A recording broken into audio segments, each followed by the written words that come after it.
Hello and welcome. You're watching No Spin. I'm Nidhi Razdan. The next big political earthquake may just be taking place in Bihar. Tomorrow, Chief Minister Nitish Kumar is likely to end his alliance with the BJP in the state and form a government with his old allies, the RJD, the Congress and the JDU. Nitish has called a meeting of all JDU MLAs and MPs tomorrow. Things have been shaky in the alliance for some time now, and Nitish Kumar has skipped 4 meetings with central leaders, including the Prime Minister, since the 17th of July. That includes a NITI Aayog meeting in Delhi yesterday. Reports say that at tomorrow's meeting of its legislators, the JDU leadership will present MLAs who've reportedly been approached by the BJP to switch sides. The party believes that the BJP is not only trying to break up the JDU but is also disrespecting allies. Nitish Kumar's aides are citing a recent comment by BJP chief JP Nadda, who said that only the BJP will remain while other parties will disappear.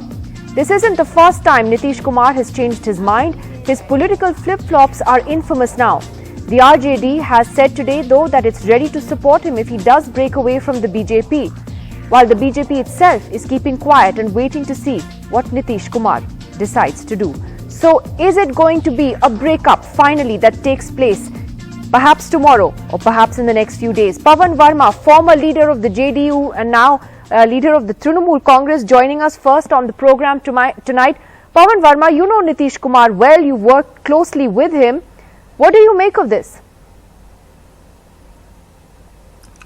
No, I think that you can say anything about Nitish Kumar, but you can't say he's unintelligent.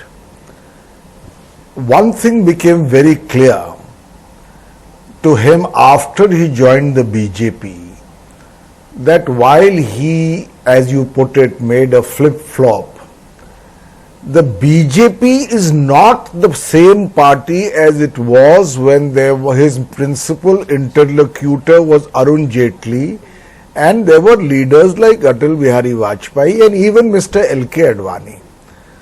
This current BJP is an expansionist party which uses regional allies to consolidate its own strength, plays symbolic homage to them, like making them the chief minister, and begins to undercut their base under their nose. Now, why do I say this? You know, Nidhi, it was a transparently Machiavellian move planned by the BJP in the 2020 assembly elections to use Chirag Paswan to cut the votes of the JDU. Chirag Paswan called himself the Hanuman of Narendra Modi ji, and he managed to cut enough votes of the JDU to cut Nitish Kumar down to size. In fact, in the bargain, the BJP and JDU almost did not get a majority on their own. But the RJD won many more seats because it gained largely against the JDU as a result of the Chirag Paswan factor, and Nitish Kumar was cut down to size. The second issue which he watched closely was the use of people like RCP Singh to try and break the JDU, as has been done in Maharashtra with Eknath Shinde and the Shiv Sena. That was my next question. Is that primarily what's driving this? That he's afraid of an Uddhav Thackeray being done on him, and his party being split up, and another power center created. And I have to ask, if it's not a flip-flop, what is it? I mean, what really prompted Nitish Kumar to walk out of that alliance with the RJD back then? He joined hands with the BJP. You were not comfortable with that. You were there when all that happened.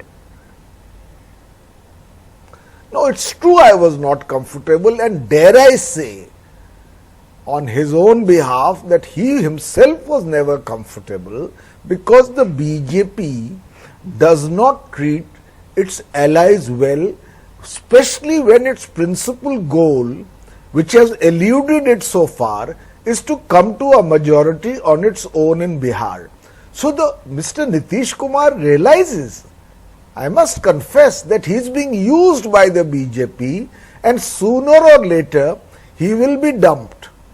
Now, once you add the attempt being made to break the JDU through the use of an otherwise ruthless political leader called RCP Singh, and thirdly, the almost daily humiliation reaped upon him by people of no consequence but who are in the ruling party at the center and as a part of the government in the state, Nitish Kumar does not react either emotionally or immediately, but he internalizes all of this, and somewhere in due course he draws a line. Now, whether this line means that he is breaking the alliance right now, because it's a Faustian choice.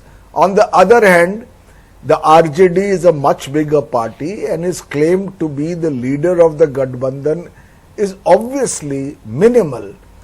But Nitish Kumar is a presence in Bihar, I can assure you. I may have left the JDU on a matter of principle on the CA and NRC, but I have personally great affection and respect for him. And he is a towering figure in Bihar politics. And therefore, he has now reached a point where I believe he will weigh his options and plan his strategy. Well, clearly that may already be happening. Pawan Verma, thank you for joining us on NDTV tonight. And let me take some of the points you raised straight to Mr. Khalid Anwar, who is an MLC and spokesperson of the JDU, joining us tonight. Mr. Khalid Anwar, is a breakup imminent? I know it's going to be hard for you to say anything definitive, but I guess you can admit that things are not okay. ये निधि ऐसा नहीं है जो media में perception create किया जा रहा है, ऐसा नहीं है। लेकिन हमारी पार्टी ने जनता दल यूनाइटेड एक अलग पॉलिटिकल पार्टी है जिसकी अपनी आइडियोलॉजी है और उस आइडियोलॉजी को बचाना भी हमारी पार्टी के लिए जरूरी है।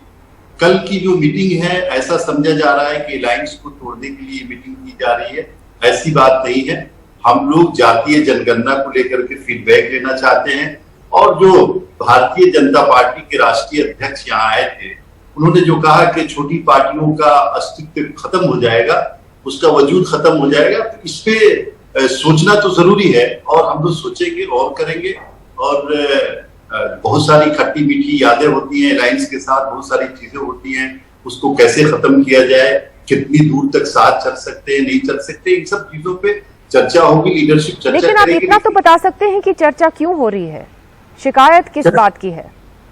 नहीं, शिकायत देखिए, शिकायत ये है कि जब किसी पॉलिटिकल पार्टी के राष्ट्रीय अध्यक्ष इस तरह की बात करें और आरसीपी सिंह एक फैक्टर है हमारे साथ। आरसीपी सिंह जी को किस पॉलिटिकल पार्टी ने यूज करने की कोशिश की, नहीं की, किन लोगों को अप्रोच किया गया और क्या जनता दल यूनाइटेड को भी टारगेट करने की कोशिश हो रही, इन सब चीजों पे निधि गौर किया जाना चाहिए।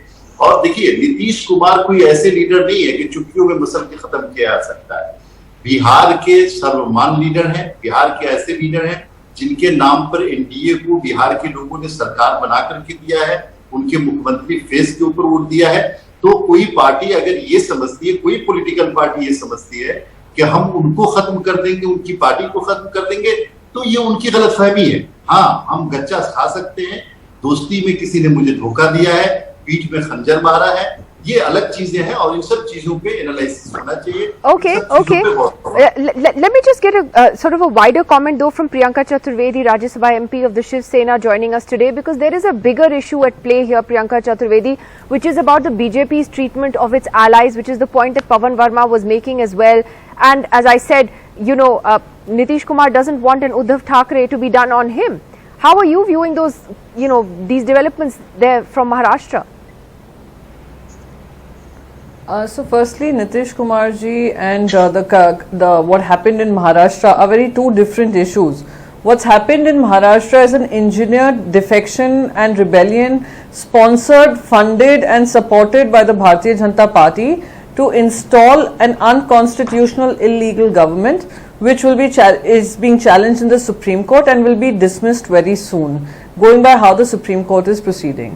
And it goes against the 10th schedule, and this is their way of showing that it is either their way or the highway, but the country works on constitutional principles which they will have to adhere to.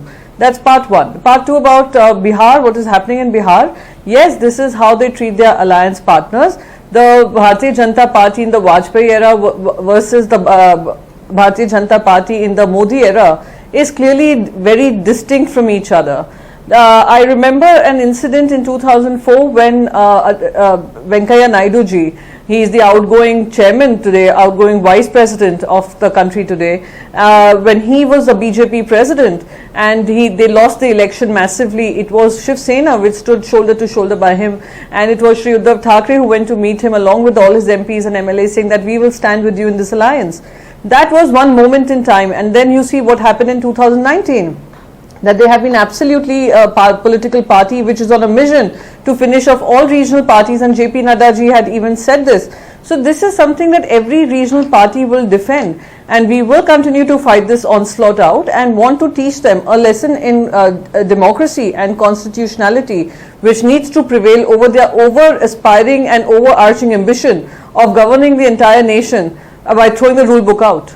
Right. Supriya Srinath of the Congress is with us, and Supriya, I'm sure the Congress is sort of watching this very closely. You've got a senior leader who's flown into Patna also to keep an eye on developments there.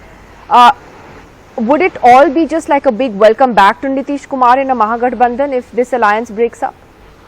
I mean, quite frankly, I don't think I want to speak ahead of events as and when they play out. And I think this is a larger debate of ally treatment by the BJP.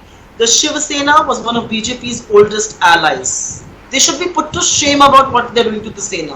Shiromani Akali Dal, one of their oldest allies, being deserted. Today, Nitish Kumar in and out. What is it about the BJP that the allies are uncomfortable with? The BJP is a cannibalizing force. If they cannot win in your state, they will ensure you are finished, you're wiped out in your state. And I think this stems from a place where there is no respect for democracy.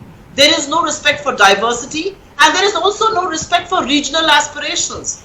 Regional parties today are a reflection of, or regional satraps today are a reflection of regional aspirations. The BJP is all about one color, one ideology, one brush, one paint, and which is why it makes the allies uncomfortable. It also tells you that if they can't fix you by fighting you one-on-one, they will try and plant those Vibhishans within your party. Mr. Shinde, who claims to be the real Sena today, and I disagree completely, is his plant, whether it's agencies or whether it's money. RCP Singh today is the BJP's plant to create troubles for Nitish Kumar's JDU. And that's what they do in state after state. So this is a pattern. Whoever realizes this pattern will perhaps survive through and will fight them. Others will be swallowed up. Interesting use of words. PKD Nambiar, you support the BJP, you're a political analyst. Tell us, cannibalizing force, is that an accurate description of the way the BJP does its politics today? Well, I don't think so. If that was the case, for an example, being even in the case of Bihar, for an example, BJP was a senior partner with almost 77 seats and JDU scored only just 45.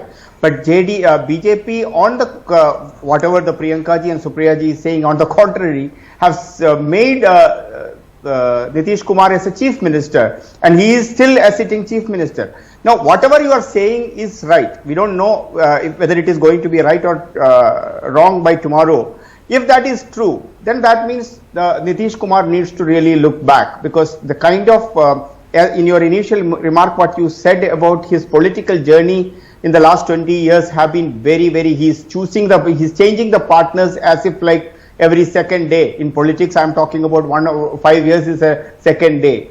So I think if, as a political analyst, if I would say, that forget about what I like or what I don't like, my political choice, but I can tell you, if it will be a blessing in disguise for BJP, the Nitish Kumar leaving this alliance right tomorrow or day after or even during this time, that will be very good for BJP, because BJP is a very strong party in that particular place, and the people, RJD and JDU, if your relation comes together, that means that's going to be the very bad thing for, and the average Bihari understands it. On the contrary, you also need to understand, it's been almost 17 years he is the chief minister of Bihar. but the developmental index of Bihar has been even way behind as compared to any other states. On the other side, in the Yogi's UP and Supriyaji's UP, it's almost in the 5 years that it has become the #2 economy in the country. Its overall development index in the UP is increasing day by day, but in the case of Bihar, it has not. So, as a political analyst, I would say it will be good for BJP. Is the BJP treating its allies well? That's the question. Supriya, quick response. I'd like to go to Sanjay Kumar. That has no merit. That has no merit. For an example, Shiv Sena, Uddhav Thackeray. But look what they did to the Shiv Sena. Look what they're doing to the JDU. What's the point of making Nitish Kumar Chief Minister if you're going to keep sniping at him? Can I just complete my statement? Then you can go on, Supriya. Yeah. See, Shiv Sena, Uddhav Thackeray left BJP. Despite they came together, they contested together. They came back as a natural ally. The BJP decided just when he wanted to become a chief minister, he split and went off. In the case of Nitish Kumar, despite he is a junior partner, they have made it. In Shiromani Akali Dal, BJP did not ask them to go because of the farmer protest. Because of their own regional compulsion, they moved out. And today, for your information, Akali Dal may be joining back in this combination very soon. They have supported Draupadi Murmu and the other people. So I think it may be very opposition. Tomorrow it's the duty of opposition to criticize. Okay, one second. Before I give Supriya and Priyanka a chance to respond to that, let me just get Mr. Sanjay Kumar of the CSDS in on this, because PKD Nambiar says the BJP would be better off if Nitish actually did leave this alliance. Is that true, Sanjay Kumar? I mean, what does the picture actually tell us on the ground? If the JDU and the RJD got back together, does it help Nitish or does it hurt him? I think the answer is both yes and no.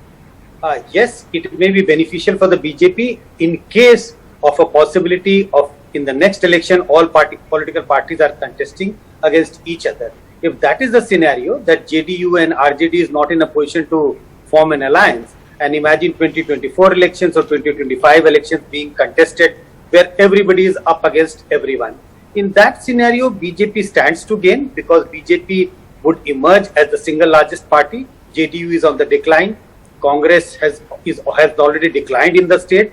RJD is holding on to its support base. But I think given the political turmoil which the state is going to face in the next couple of years, BJP people will start mobilizing in favor of BJP. So BJP might emerge as the single largest party if everybody is fighting against each other. But there is a scenario number 2 also. BJP has an alliance with smaller regional party, but if JDU and RJD forms an alliance together along with Congress and say left, etc., in that scenario, BJP stands to lose. And that is why I said the answer is both yes and no. BJP might gain, BJP might lose by splitting its alliance with JDU. What do you make of the whole politics of splitting opposition parties? I mean, that's not good for our democracy at the end of the day, is it, Sanjay Kumar? Should this become the new normal where it's okay to literally lure MLAs and legislators away from opposition parties? I don't think there can be 2 answers to this. Yes, it is not good for the democracy at all, not good for the electoral democracy of any country. And that applies to India, that applies to Bihar, that applies to Maharashtra as well. I think a pre-poll, I'm not saying that there should be a law, but I think it is expected of political parties.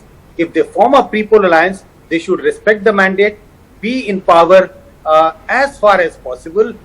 There may be instances when they need to, have some adjustment. But I think a pre-poll alliance must be respected because that is the mandate they have got from the people. Oh, that would then yes, be true of Maharashtra and so many other places. Supriya and then Priyanka. Supriya, yes. Just a very small point that I want to make to PKD Nambiar's comments for all practical purposes. He speaks for the BJP here. When a marriage breaks up, there is a little bit of a remorse. But here they have already called that so-called double engine ki sarkar as useless. They are saying UP is number 2 in the country. By which metric, by which logic, by which criteria? Please enlighten. How is UP India's number 2 industrial state? I have not been able to figure out. I'm also saying they forget that the index of opposition unity in 2020, in fact before 2020, 2015, had absolutely trumped the BJP. And I remember Mr. Arun Jaitley came on record to say, we did not anticipate the index of opposition unity, and which is why we have been trumped. I just think because perhaps you are on a weak wicket with them, you parting ways or not parting ways, I don't know. But to turn around and say that Nitish Kumar could not deliver, आप उनको सुशासन बाबू और double engine की सरकार कहते नहीं थकते थे. आज आप कह रहे हैं बिहार में डेवलपमेंट ही नहीं हुआ है.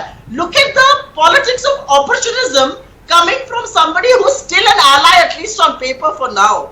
I mean, it really. I also found it interesting, by the way, that ANI has put out a source-based tweet a little while ago that any report of the top BJP leaders reaching out or calling Nitish Kumar is incorrect. So perhaps the ground is being laid for a breakup in the messaging also that's going out to the media. I just wanted to put that out there. But Priyanka Chaturvedi, you wanted to step in. Please, go ahead. Yeah, I just wanted to step in to question where he gets his data from, Mr. Nambiar, when he said second highest growing state and second biggest contributor in terms of GDP to the country right now. So I would tell him to stop depending. Second largest, second. You can make it the first largest. Why are you leaving the first place? Who are you leaving it for? Gujarat. You will be soon saying that. You're leaving it for Gujarat. You're leaving it for Gujarat because then you might have a problem for not acknowledging the Gujarat model. So you must stop reading the WhatsApp forwards that you get, Mr. Nambiar. No, all I'd like to say is pre-poll alliance, post-poll alliances, new alliances. Allow me to talk, Mr. Nambiar. I did not interrupt you. Have the patience. That's how debates are conducted, hopefully. Go ahead, Priyanka. So all I'd like to say is with regards to Mr. Sanjay Kumarji making it about pre-poll alliances must be respected. Yes, pre-poll alliances should have been respected if the rules of the game had not changed. If the rules of commitment to a political party and alliances don't change after the election outcomes. We saw how commitments in an alliance were made before the pre-poll alliance was stitched. And if someone goes back on their word, which was the Bharatiya Janata Party, a long-standing ally like Shiv Sena, who stood with them for 30 years, for them having to break up with them would have been a bigger reason. And rules of the game changed after Bharatiya Janata Party started to do this. We saw it in Jammu and Kashmir, we saw this in Haryana, we've seen this happen often. So if you are playing as per new rules which have been set out by the Bharatiya Janata Party, if politics and political alliances change as per the whims and fancies of the BJP, then I'm very certain every other political party is also free to be able to make that call. Having said that, I can continue to say that as far as this particular government is concerned in Maharashtra, a lot of money has been spent into it, a lot of effort has gone into it. If they would have continued with their commitment that they had given to Shiv Sena before coming up with this pre-poll alliance, probably the outcome would have been the same that they have achieved today. Well, at least you're getting a government tomorrow. They have to use lots of money. I said, Priyanka, at least you're getting a government tomorrow after 40 days in Maharashtra, which is a big story. That's also up in the air. That is also up in the air. You have more than Mr. Shinde and Mr. for Fadnavis. the Supreme Court to conclude its hearing. Well, that too. But can I just come in? I think yes, Mr. Nambiar. Yes, quickly. Yeah. No, I think both Supriya ji and Priyanka ji is very, very strongly articulated, and I can really understand their feelings because they both are a part of two sinking ships, or one is already sinked or tanked, and the other one is in the verge of more of like going to be sinking. Sunk. No, whatever. And that's in your dreams. Ship, I said. The idea. I just thought I'll correct you because your facts are all over the place. Should correct you for your grammar as well. Can I speak, or otherwise I don't want to generally outshout the lady. Mr. Nambiar, please finish. I always believe that I never wanted to outshout the woman on the panel, but that does not mean that I cannot outshout. I can do both of them together. Nobody should but the only shout. idea of That's my what request. today I am talking about is that don't talk about the political morality neither by the Congress or the Shiv Sena. And today, for your information, Priyanka ji, Shiv Sena is a part of the government in Maharashtra, except the family. Except the family, Shiv Sena is a part of a government in Maharashtra. So don't go around and say, keep on telling that oh, you have been ditched. Why? Who have been ditched? Now your own people have ditched you. That is your problem. That is your problem. If you don't have the leadership, if your leader does not have the courage and capacity to manage your own MLAs, that is your problem. But you cannot put that blame on the BJP. On the other side, I need to say something. So Priyaji, let me tell you this. The fact on your state of UP, go and check all the data, which is economic, development data one by one, which is Okay, I will have a separate debate on UP governance later. But Priyanka Chaturvedi gets the last 30 seconds. I have 30 seconds. I'm just going to Priyanka for a response, Mr. Nambiar. Please.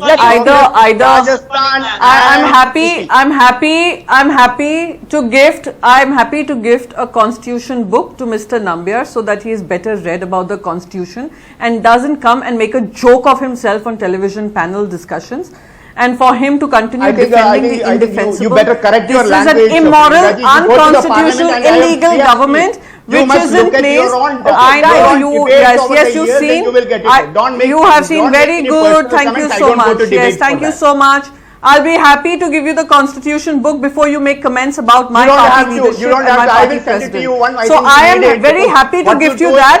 You can, so that you can make an informed discussion. Informed discussion when you come on panel discussions. Look, as far as the Shiv Sena issue is concerned, the Supreme Court is still hearing that. We have a long way to go on that, and let's face it, I mean, the party didn't just break up on its own. Let's not kid ourselves, and a lot of parties have not just broken up and sort of changed course on their own in recent years. I have to leave it at that tonight. Tomorrow's another big day politically in Bihar. Thank you very much to all of you for joining us. See you again tomorrow. Good night.